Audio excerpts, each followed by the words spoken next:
In this video, we're going to look at why bass players, especially beginners, shouldn't practice scales. Now, before we get started, a bit about who I am. My name is Paul Wolf. This is a screenshot of my Amazon author account. You can see some of my books there.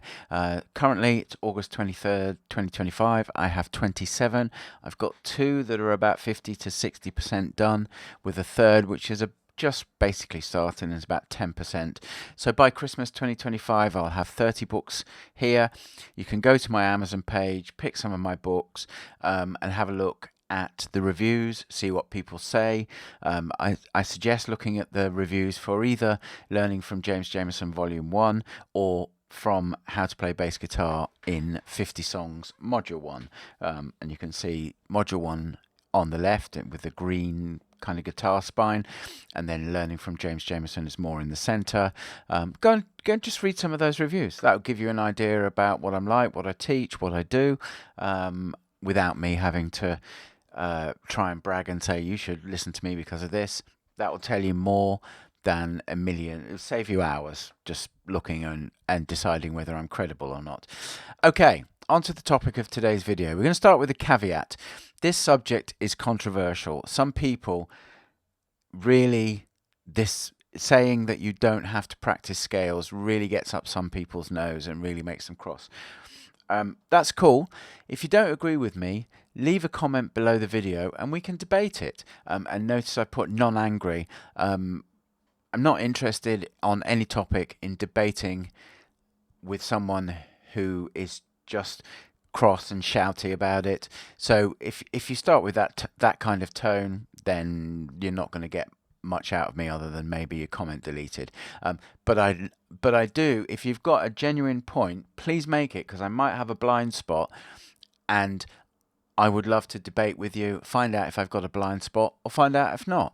And we might both learn something. And bottom line is, if we agree to disagree and we part on good terms, that's fine. I'm quite happy with that. Important note, I'm not saying that you don't need to know the theory behind scales. You especially need to know the theory of the modes of the major scale. You need to know how those scales create chords, and you need to know about chord progressions, and why, if you're playing a 2-5-1 in the key of C, when you're using D minor, that you can use the major 6, but if you use A minor, you have to use the flat 6, and not the major 6. And if you know the theory, you'll know why that's the case. There are other things that you need to know. For example, why G7 has a flat 7, but C major has sharp 7, F Lydian has sharp 7 and sharp. All those things, you need to know those, and you know the difference between your major thirds and your minor thirds and your fifths, and when you use a flat 5 and when you don't. You've got to know a bit of theory, but you can pick that up with a piano in 45 minutes, probably the majority of theory that you actually need as a bass player to play pop and rock stuff. The main thing is that I don't believe you should practice scales in a rote fashion or in any kind of fashion either.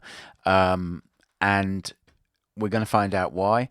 So I want to go through 2 learning experiences I had. In the first one, in the early 90s, I was looking to get better on the bass. So I had moved to London, was gigging regularly. I mean, 5-6 times a week for 4 or 5 years I did, and then it went down to 2 or 3 times a week until the early 2000s, and then it went back up again to 4 or 5 times a week.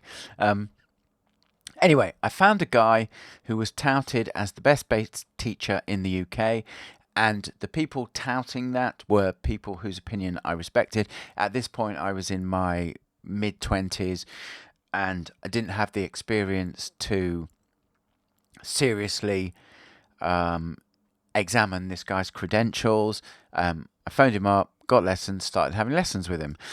For about 18 months, I took those lessons, and mostly what I learned was scales. So we did the modes of the major scale, but we didn't just do the modes of the major scale, we did them in 2 octaves.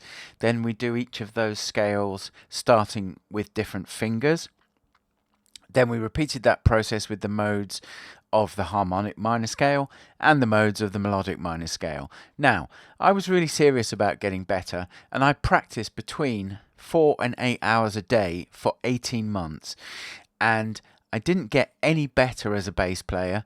Maybe as a byproduct, I was just slightly more fluent. But I put in, I don't know how many hours, over 1,000 hours of practice. I remember one day I was going through some stuff and I found my practice journals for that time, and I took them to the tip and threw them away because I was disgusted with them. And I want to contrast that experience with a guy who you can see I called the arch guru of scales. I'm not going to name names. And I want to contrast that experience with the experience I had with Ed Friedland's book, Building Walking Bass Lines. So I've told this story before, but in 1994, I had about 10 days to learn how to walk on the bass and to be able to apply that at performance tempo for a set of about 40 tunes for a bunch of background music gigs that my business partner of the time, John, had gone out and got. And these gigs were small restaurants, and for us, we were poor musicians, playing 3 or 4 of these a week. For I think we ended up playing them for nearly 2 years. We were getting 30 quid each and a pizza, or 30 quid and a meal. That kept us from being unemployed, kept us in money. We were doing function gigs at the weekend as well, which was a bit more money. So these gigs were fantastic. But the problem was when John came in and said, I've got us 4 residencies, that's another story all in itself. I had no idea how to play walking bass at that stage. So I went out, bought a bunch of books on walking bass. I can't remember exactly what I brought, but I tried one and discarded it after day 1, which left me 9 days. And then I tried Building Walking Bass Lines by Ed. And this was the one that did it for me. And in about 90 hours of practice, I was practicing 8 to 10 hours a day, I made exponentially more progress as a bass player than I ever did with the arch guru of scales. And I ended up, at the end of that 90 hours, I was able to play walking bass lines to all sorts of tunes. I Got Rhythm at 200 beats per minute. The kind of set list was things like I Got Rhythm, Autumn Leaves. My Funny Valentine played as a swing tune, which is a really cool variation of that tune. Summertime, all those, Autumn Leaves, all those kind of things. And over the next 2 years, I did make some improvements in my walking bass playing, but the player I was at the end of that 90 hours of practice compared to the player I was before it, the difference was unbelievable, because all the stuff that I learned applies for rock and pop. So the experience and the 90 hours of practice, the only money I spent was 20 quid or whatever Ed's book was. It probably wasn't 20 quid back in the day. There's probably like 15 quid compared to the thousands of pounds I spent with the other guy, which were just flushed down the toilet because I don't know what his end teaching goal was, but it didn't seem to me, with hindsight, when I analysed it through the lens of deliberate practice in the 2010s, it didn't seem to me that his goal was to make bass players a better bass player. It seemed to me his goal was to give bass players an almost never-ending series of lessons where they'd still need to come and take more lessons. Anyway, that all aside, can you guess how many scales you practice with building walking bass lines? The answer for that is a big fat 0. What you learn instead is chord tones and approach tones. That's a generalization. You can go a long way just knowing chord tones and approach tones. Okay, let's switch to the maths of scales in bass lines. So when I started saying to people, I don't teach scales, and I got called out on it by people and said, well, why? Everyone learns their scales. You've got to learn your scales. It's the ABC. And so I did a few articles refuting it.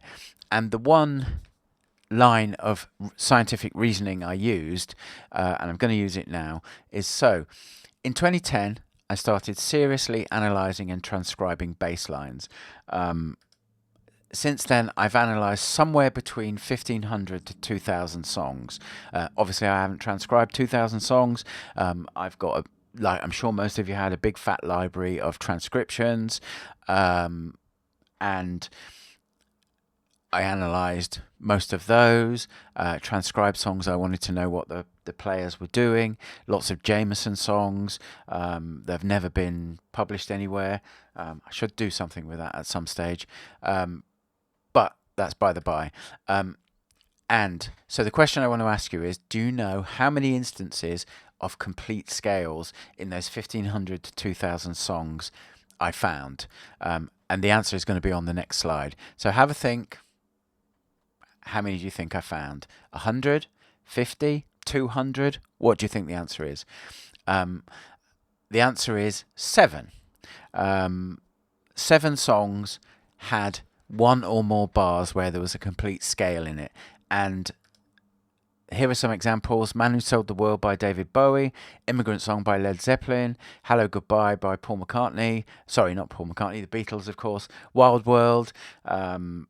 I'm thinking of the Maxi Priest version, but I'm sure the run is the same in the Cat Stevens version. We're Alright by Supergrass. All of those have got major scales or minor scales, or Immigrant Song has Dorian scales in them.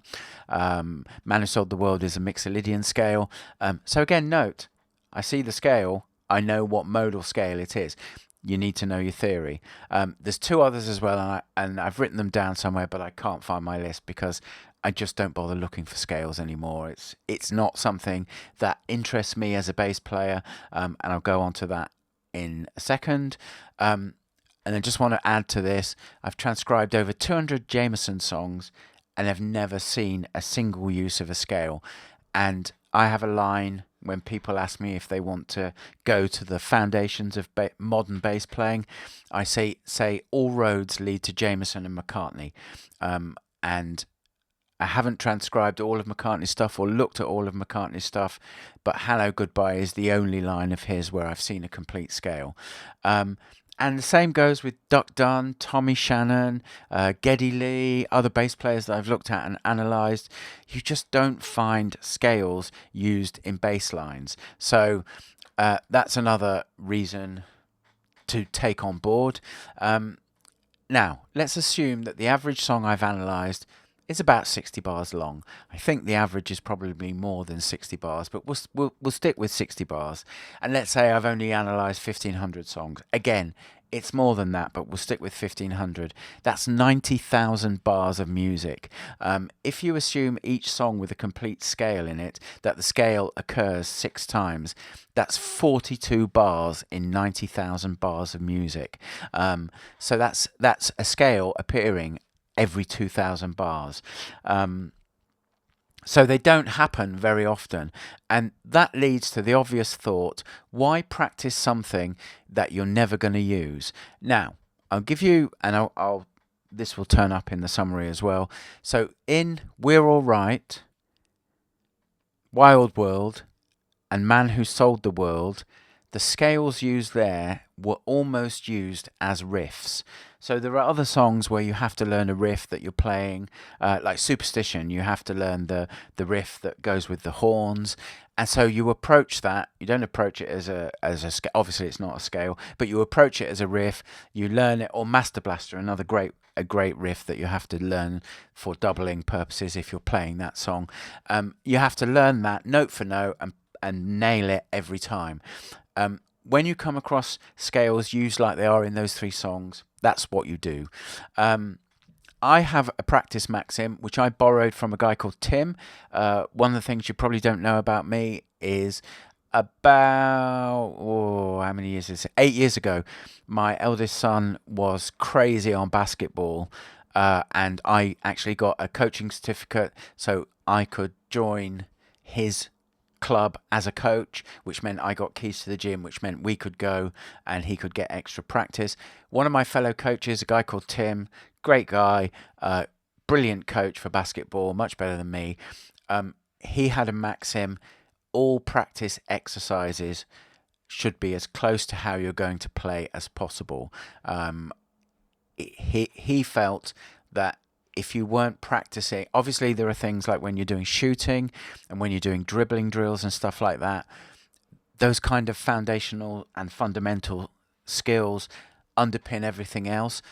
But when you're doing other practice, you make it as close to reality as you possibly can. Practice how you're going to play. Applies so many disciplines. So remember that. If you only take this away from this video, you'll have learned something that will stand you in good stead for the rest of your life. So with the bass, what you want to do is make your practice as close to the kind of lines that you're going to play in the real world as possible. Obviously, we talked about dribbling, shooting for basketball, fundamentals that you have to practice. There are bass equivalents, fundamentals that you have to learn in order to get to the point where your practice can replicate real world lines. But those fundamentals don't take very long to get under your belt to start practicing more complex stuff that combines all the fundamentals and the foundational elements, and then you can start practicing in a manner that imitates real world bass lines. And also, most of you picked up the bass because you wanted to play with your friends or you wanted to play your favourite songs. You don't want to sit playing scales. Scales have no inherent value as a practice tool for a bass player. Now, I'm going to debunk some objections to that in a minute. And as I've said already, if you don't agree with me, stick it in a comment underneath this video. So the first objection: practicing scales can build your plucking hand and fretting hand fluency. There's a certain truth to that. If you do practice scales and you build up your speed with them, you can build your plucking hand and fretting hand fluency. But I would argue that it's a much better use of your finite practice time to practice something that also builds your plucking hand and fretting hand fluency and is much closer to the kind of thing you'll play in bass lines. Whether you want to be a reggae bass player or a blues rock bass player or pop and rock, whatever it is, there's another video that's going to follow on for this, and I'll show you the kind of exercises you can do in different genre settings where you can develop your use exercises to develop your plucking hand and fretting hand fluency, but in a way that mimics things that you find in the real world. Ear training. Someone emailed me and said practicing scales is good ear training. I'm still trying to work out how, because when you practice scales, you very rarely play chords along with them, and you wouldn't practice scales in a chordal or what I call a chordal progression context. So a chord progression that you're all familiar with is the 12-bar blues. It's unlikely that you would practice a series of scales using the 12-bar blues as a harmonic framework, whereas with what I'm going to show you in the next video, you could quite happily practice ideas in the 12-bar blues. So not only will you be practicing your plucking hand and fretting hand fluency, maybe depending on how you're using the exercises, you'll be developing fretboard fluency, which is the next objection. You'll also be getting subliminal ear training because you'll be hearing all those things in the context of chord progressions, and you'll be playing them. Let's say you're playing the 12-bar blues in a swing, eighth, Tommy Shannon, Stevie Ray Vaughan kind of vibe. You'll also be playing those ideas in a rhythmic manner that mimics the real world, where it's very hard to play scales and incorporate different rhythms into them. And again, I'll demonstrate this in the next video. This may even end up being a series of 3 or 4, but there'll be a demonstration forthcoming on that. So the third objection was learning the neck. You can use scales and those kind of exercises to build your understanding of the neck. Again, there's an element of truth to it. I think it's more efficient to learn the neck in other ways using real world ideas. I've got exercises that do that, and what you can do is, so if we take that example I just showed of the 12 bar, just talked about of the 12 bar blues, if you took that exercise and you constrained it to the E and the A string, which will force you to play up and down the neck, that will teach you far more than playing scales up and down the neck, because when you're moving up and down the neck in bass lines, there are 3 ways to transition, which I've never seen anyone talk about. You wouldn't use 2 of those 3 ways if you were using scales and playing them up and down the neck. So learning the neck is another one that I would debunk and say you can be much more efficient with the kind of exercises I'll come on to. One that didn't make the slide but occurred to me as I was talking through this is you could use scales to as a warm-up. Absolutely true.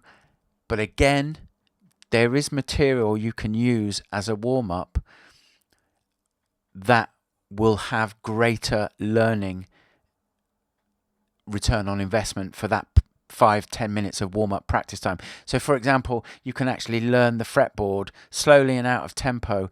There's several ways that I teach it as your warm-up. So then you're doing a warm-up to get your fingers ready for the meat of your practice, but you're also learning the neck while you're warming up. So there's another one there.